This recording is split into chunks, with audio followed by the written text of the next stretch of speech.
Nous sommes très heureux de vous retrouver sur Medi 1. Soyez les bienvenus dans l'invité de la rédaction. Le stress, l'anxiété, les troubles du sommeil, les maux de ventre, les douleurs musculaires ou articulaires, les migraines et bien d'autres, tout le monde en souffre. Plusieurs techniques sont parfois utilisées pour juguler ou soulager ces maux. De la médecine conventionnelle en passant par la médecine traditionnelle, chaque technique aura fait ses preuves. Et la réflexologie est une pratique ancienne en la matière, mais toujours d'actualité. On fait le point dans cet entretien. Nous avons le plaisir de recevoir Ange Arnold. Bienvenue sur notre plateau. Merci, je suis ravie d'être là. Vous êtes thérapeute en réflexologie. On le disait hors antenne, quand on entend réflexologie, on aurait l'impression que c'est un peu nouveau, mais ça existe depuis très longtemps. Parlez-nous de ce métier, en quoi il consiste. La réflexologie existe depuis, on va dire l'Égypte ancienne, et puis en fait, c'est une pratique aussi qui se fait en Afrique, ici chez nous, mais qui a été revue selon de nouvelles normes pour correspondre aussi à la médecine du temps. D'accord. Est-ce qu'on pourra dire que la réflexologie ou les soins en réflexologie se catégorisent dans la médecine traditionnelle, conventionnelle et à cheval? C'est une méthode de médecine naturelle, on peut dire ancienne, parce que ça consiste à faire des massages. C'est des stimulations, mais c'est aussi des massages qu'on pratique déjà depuis bien longtemps. D'accord, on a entendu le mot massage. Est-ce que les soins en réflexologie, ce sont des massages habituels ou il y a une différence? Il y a une grande différence, parce qu'avec la réflexologie, on travaille sur certains points réflexes en fait, qu'on a sur le corps, alors que les massages, c'est juste des massages comme ça. Et la réflexologie permet d'envoyer une information nerveuse dans un organe souhaité, mais à distance. Du coup, quand l'information nerveuse elle part, on arrive à restaurer l'équilibre dans l'organe en question. D'accord. La plupart des personnes que vous recevez certainement à longueur de journée, qu'est-ce qui les emmène véritablement? Qu'est-ce qui est la base de toutes ces difficultés-là? Il y a certaines personnes qui viennent soulager des tensions dans leur corps, d'autres qui viennent se détendre ou tout simplement régler certaines pathologies, des ballonnements, des problèmes de digestion, des problèmes du système digestif en fait. Comment est-ce que vous parvenez à cette séance? On discute déjà. Dans un premier temps, on fait un bilan général de santé. Et puis ensuite, on voit ce qui se passe. Et moi, je fais un bilan. Un soin, avant de rentrer dans la méthode thérapeutique, je fais un bilan corporel sous le pied. Et là, je vois où est-ce qu'il y a à travailler, où est-ce que l'organe est tendu, où il y a des tensions. Et puis, je restaure l'équilibre. D'accord. Vous auriez eu le choix entre le massage ordinaire, mais les soins en réflexologie vous ont intéressé au point d'en faire un métier. Dites-nous comment ça commence. J'ai toujours été attirée par les pratiques de grand-mère, les remèdes naturels de grand-mère comme ça.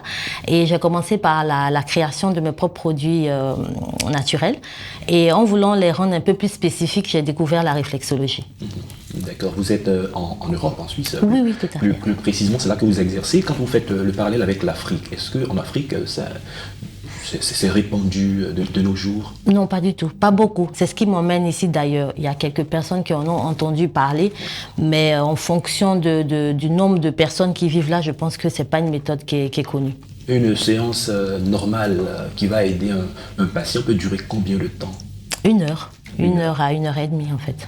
Est-ce qu'avec 1 heure, on peut être soulagé pour de bon ou nos activités peuvent nous replonger dans les raisons pour lesquelles nous sommes venus voir une thérapeute? On peut être soulagé, tout dépend de ce qu'on veut régler en fait, de ce qu'on a. Donc si c'est un problème de sommeil, il peut être résolu. Si c'est un problème de stress qui est récurrent, si la cause, elle persiste même après le soin, c'est clair que le stress, il va revenir. Mais on arrive quand même à régler pas mal de choses en une séance. On parlait à l'entame de l'émission de stress, d'anxiété, d'angoisse.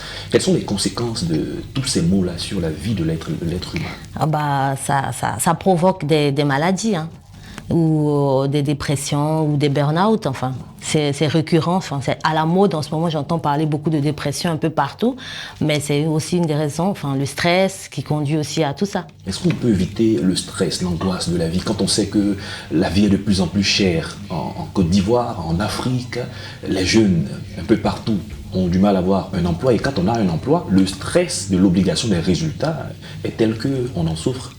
Bien sûr, c'est clair que le rythme de la vie, les objectifs qu'on se fixe et tout ça, ça crée le stress. On vit dans un stress permanent. C'est pour ça qu'il est conseillé de prendre soin de soi, de façon préventive et d'adopter certaines manières pour permettre au corps de se libérer de ce stress-là. Certains ont préconisé de faire le sport. On se dit, ben, finalement, s'il faut faire le sport, il faut faire des séances de massage, la thérapie en réflexologie. Finalement, on se demande, est-ce qu'on en finira? Ça veut dire qu'il y a d'autres choses auxquelles on sera soumis à tout moment. Non, mais pas du tout. Le sport, c'est une pratique qu'il faut faire au minimum 3 fois par semaine. Et c'est pour entretenir. Voilà, non, c'est pas du tout la même chose. C'est pour entretenir le corps physique, d'accord, et aussi éviter la dépression parce que ça libère certaines hormones qui sont bien pour le corps. Mais la réflexologie va au-delà de ça, en fait. Bien. Parce que quand on finit le sport, justement, et que des fois on a des courbatures ou certaines tensions dans le corps, il est bien. Peut prendre le relais. Ben voilà. Donc il est bien aussi de faire un soin pour pouvoir libérer tout le corps, en fait. Le sport, c'est bien pour le mental et tout, mais c'est plus physique pour garder la forme et tout. Mais la réflexologie va au-delà de ça. Travaille sur le corps physique. Ce sont même des sciences complémentaires. Voilà, aussi. Est-ce que vous êtes arrivé dans votre expérience de thérapeute d'administrer un soin à un ou des patients qui n'a pas obtenu gain de cause, par exemple? Non. C'est pas pour me vanter, mais il y a toujours un résultat. Parce qu'il y a déjà la relaxation, la détente, ça apporte un bien-être. Et au-delà de ça, il y a la raison pour laquelle la personne vient. Ben, dans tous les cas, ils sont toujours contents. Parlez-nous de la relaxation, de la détente. Au-delà de la réflexologie, est-ce qu'un être humain normal, dans ces conditions que nous avons décrites tout à l'heure, peut, seul à la maison, dans ses temps perdus, apprendre à se relaxer? Bien sûr, c'est très simple. Il faut juste faire des choses qui nous rendent heureux. Ça permet de baisser le niveau de stress et puis d'être bien. Il faut juste prendre soin de soi. Il y a plein de méthodes, des choses gratuites. On peut se regarder un film qui est comique. On peut manger un bon repas qui nous fait plaisir. On peut se poser entre amis. C'est des petites choses qui font baisser la pression et puis la tension. Donc, c'est bon pour le corps. Pression, tension, détente. Est-ce que c'est opposé au bruit? Parce qu'on voit de plus en plus, il y a du bruit partout. Oui, c'est vrai que le bruit, c'est pas quelque chose qui permet de se relaxer, mais il faut savoir aussi que le bruit agit sur les reins. Donc, ça fragilise aussi les reins. Donc, quand on peut éviter au maximum, c'est mieux. Le calme, ça détend déjà. Donc, avec le bruit, on augmente encore notre stress. D'accord. L'une des réalités aussi qu'on n'oubliera pas de relever, c'est que pour ceux qui vivent en Europe, les congés, les vacances, c'est quelque chose de très, très important. Bien sûr. Je vais dire de façon générale en Afrique, les vacances, on ne les meuble pas comme il se doit. Et parfois, les travailleurs, à cause de la pression sociale, sont obligés même de travailler des heures supplémentaires, mettre de côté leurs vacances. Comment se ménager soi-même pour se détendre?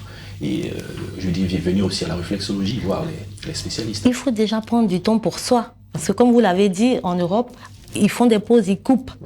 Donc il y a un moment vraiment pour travailler. Exactement. On travaille, on bosse, c'est sûr, mais il faut prendre quand même un moment pour se reposer parce que le corps c'est une machine. Hein. À force de l'user, elle peut être endommagée. Donc c'est important de savoir couper, faire des petites pauses, prendre soin de soi, se poser et tout.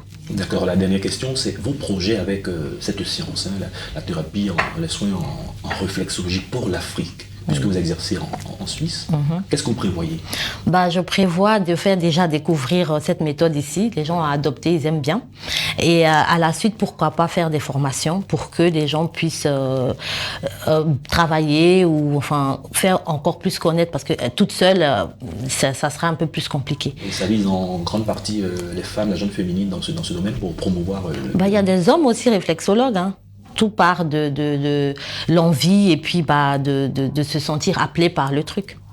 Ange Arnold, merci. Merci à vous. Sur notre plateau, on a eu le plaisir à échanger avec vous. Moi aussi, c'est un grand plaisir. Plein succès dans la réflexologie. Je vous remercie et j'espère que vous viendrez essayer. Merci. C'est la fin de cette émission. Merci à tous de l'avoir suivi. Bonne suite de nos programmes sur Medi 1.